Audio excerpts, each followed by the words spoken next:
আসুন জেনে নেই মেনশন ছাড়া কিভাবে একটি লাইভে যুক্ত হওয়া যায়। মনে করেন আমি রাইসা সিদ্দিকা কারো লাইভে গিয়ে লাইভ শেয়ার করেছি, জমজমাট লাইভ কমেন্ট করেছি, আমার এই কমেন্টটিকে ভালোবেসে পিনে দেওয়া হয়েছে বা আসনে দেওয়া হয়েছে। এই শেয়ার অপশনে চাপ দিবেন। শেয়ার অপশনে চাপ দিলেই এইরকম একটি ইন্টারফেস চলে আসবে। দেখেন চলে আসছে টপ ফ্যান, রাইজিং ফ্যান। আপনি টপ ফ্যান ধরেও আমার পরিবারে যেতে পারবেন, রাইজিং ফ্যান ধরেও আমার পরিবারে চলে যেতে পারবেন। মনে করেন আপনি টপ ফ্যান ধরে আসছেন, তারপর এইরকম একটি ইন্টারফেস চলে আসবে।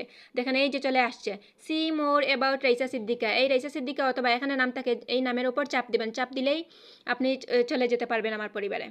তারপর মনে করেন আপনি এখানে আমাকে আসন দেওয়া হয়েছে, আমার রাইজিং ফ্যানও পাননি, তারপর টপ ফ্যানও পাননি, তারপর এই যে সাবস্ক্রাইব ধরেও যাওয়া যায়, সাবস্ক্রাইবও পাননি। তাহলে আপনি কি করবেন?